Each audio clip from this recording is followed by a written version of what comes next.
araw mga kakutsero. Ito na naman po ang inyong lingkod na si Jigs na magbibigay sa inyo ng giya ngayong araw ng linggo. Meron po tayong tatlong malalaking karera dito. Maganda po ang karera ngayon. Andyan po yung 2024 Pilracom 3-year-old locally bred stakes race, yung Pilracom Hopeful Stake Race, at yung Pilracom second leg Triple Crown Stakes Race. Ngayong araw na to, meron po tayong siyam na magagandang karera. Dito natin malalaman kung makakaulit ng panalo yung si Ghost na nanalo ng first leg ng Triple Crown, or ma-upset siya. Malalaman po natin yan ngayong araw ng linggo. Uulitin ko, ito ay sariling review and analysis ko lamang at walang halong information. Ang karera po ay magsisimula ng maagang alas 2 ng hapon. Simulan na po natin. Race number 1. Dito po magsisimula ang unang winner take all. 3-year-old and above maiden race. Distance is 1400 meters. Dito sa karerang ito, ang nakikita ko may mga panalo, yung numero 2, Wildcat, numero 4, Cat Bite, numero 5, Memory of the Sun, numero 7, si Sound of Silence, at numero 8, Ginger Cat. Ang tingin kong pwedeng mauna rito yung numero 4, Cat Bite, at Memory of the Sun. Si Sound of Silence pwedeng mauna, pwedeng isunod.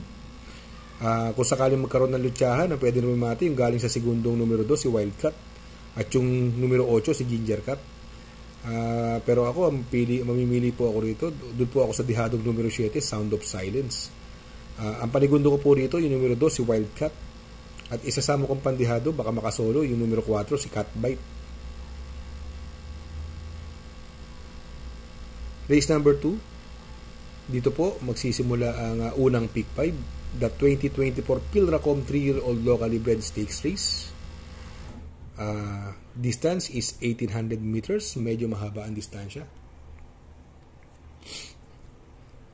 Dito may siyam na entry tayo, but 7 in numbers. May dalawang coupled entry. Andyan yung numero 2, The Kiss, coupled with Primavera, at yung numero 5, si Warchip, coupled with Akron Silver. Etong kayarang ito, medyo may nakikita na ako mga lamang dito. Yung nag-uumento, yung galing sa tersero, kaya Wolf 359.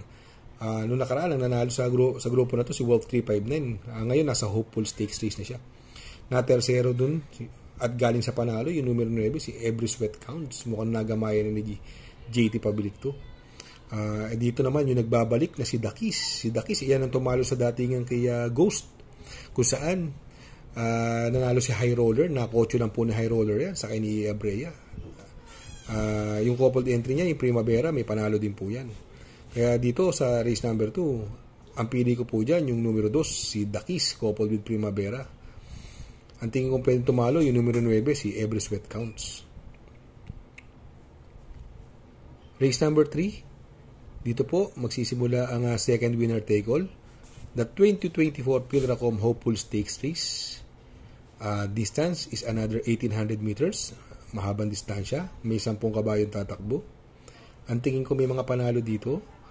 Yung numero 5 Beltuna, galing sa segundo yan, nadihado. Yung numero 7, ito, ang galing ng panalo nito, pangalawa sa Bugaw. Tapos Ugando pananalo, si Wolf 359.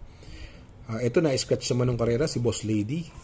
May panalo din po yan, nasakay ni Uno Hernandez. At yung Still Somehow, ito tingin ko, ito ang pwedeng tumalo sa Llamado rito, nasakay ni JT Pabilik, si Still Somehow, nag-uumento po yan. Kaya dito sa race number 3, since humaba ang distansya, tingin ko, pabor pa rin sa numero 7, Wolf 359. Ang panigundo ko rito, yung numero 9, si Still Somehow. Race number 4, dito po magsisimula ang pick 6. The 2024 Pilracom second leg Triple Crown Stakes Race, ang inaabangan ng lahat. Distance is punishing 1800 meters. May 8 kabayong tatakbo. May mga couple, but 6 in numbers. May mga coupled entry tayo. Yung numero 1, si Worshipful Master, coupled with King James. At yung numero 6, authentication coupled with added haha. Dito, ang nanalo po ng first leg dito, si Ghost, kung saan nakotso niya si Bea Bell at si Batang Manda. Ang nagdala ng bandera nun, si Worshipful Master. Ngayon, baka mag-iba ang diskarte ngayon. Nung nila Bea Bell at ni Batang Manda. Dito, ang tingin ko, doon pa rin ako sa numero 3, Bea Bell, nasa kay ni Uno Hernandez. Ang tingin kong magandang dihado, nakursonada ko rito, yung numero 6, authentication. At yung added haha, si added haha from Villegas to John Paul Gusi. Magaling po kay John Paul Gusi yan, si added haha. Medyo na madali lang nung karera yan, si added haha. Kaya dito sa race number 4, dun po ako sa numero 3, Bea Bell. At ang panigundo ko rito, numero 6, authentication coupled with added haha. Race number 5, dito po magsisimula ang second pick 5. Pilracom rating based handicap system race. Class 5, 5 split, placer. 1400 meters is the journey. May 7 kabayong tatakbo. Ang may mga panalo dito, yung middle strength, you never know, signature move, at yung Beatrius. Tingin ko, hindi na makakawala sa 4 na yan. Yung sa is naman, si Malibu Bell, sasakyan na nagbabalik na si Christian Garganta. Nagbabalik yung magaling na hineting si Christian Garganta. Pero dito, tingin ko, hindi na makakawala sa 4 yan. Pero ang pili ko po rito, dun pa rin ako sa numero 7, si Beatrius. Gamay na gamay po ni Rico Susunyan. Ang panigundo ko po rito, yung numero 2, si You Never Know, na mababa sa laban sa kay ni Kelvin Abobo. At isasama ko kung sakaling maka-solo area, yung numero 3, signature move. Na sa kay ni Ed Jordan Guerra, magandang dihado po yan. Kaya dito sa race number 5, ang pili ko po, numero 7, Beatrius. Panigundo, numero 2, You Never Know. At isasama kong pandihado, numero 3, signature move. Race number 6, dito po magsisimula ang pick 4. Pilracom rating based handicap system race. Class 4, 16 to 21 split. 1400 meters is the distance. May 7 kabayong tatakbo but 6 in numbers. May coupled entry po tayo. Yung numero 1, si Karing Melody, coupled with Hombre. Dito sa kaya lang ito, ang tingin ko pwedeng maging senaryo rito, ang pwedeng mauna. Since walang masyadong mabilis, si Hombre. Yung full combat order, naglabas na nung karera to. Gamay po ni Pamboy Ponce yan. Ang layo na nalo nung karera niya, ni full combat order. Kaya dito sa karera ito, tingin ko 2 horse race na lang to. Ang pili ko po rito, doon ako sa numero 7, full combat order. At ang posibleng tumalo, yung numero 1, si Karing Melody, coupled with Hombre. Race number 7, Pilracom rating based handicap system race. Class 4, 22 to 27. Distance is 1400 meters. May 9 na kabayong tatakbo, but 8 in numbers. May coupled entries. Yung numero 3, si Mang Nano, coupled with Chocolate Thunder. Dito, pwedeng maging senaryo rito. Maraming mabilis. Andyan si Success of Times. Si Pray Discute, Tool of Choice, Victorious Angel, at High Society. Kung sakaling magkaroon ng hagaran, pwedeng mapabor sa numero 3 na si Mang Nano, Chocolate Thunder. Si Chocolate Thunder, tingin ko, malaki chance nito dito. Tingin ko, siya ang horse to beat sa karerang ito. Posibleng mapabor sa kanya ang karera. Kung magpo-protection ako, doon ako sa numero 4, si Predis Cutie. Kaya dito sa race number 7, ang pili ko po, numero 3, Mang Nano, coupled with Chocolate Thunder. Panigundo ko, numero 4, si Predis Cutie. Sa race number 8, penultimate race, Pilracom rating based handicap system race. Class 4, 28 to 33 split. 1400 meters is the distance. May 7 kabayong tatakbo. Sa karerang ito, tingin kong possible scenario, pwedeng mauna rito si Charm Campaign, Batang Cabrera, at si Basket of Gold. Si Batang Cabrera, ang lalakas ang tinalo ng karera nito.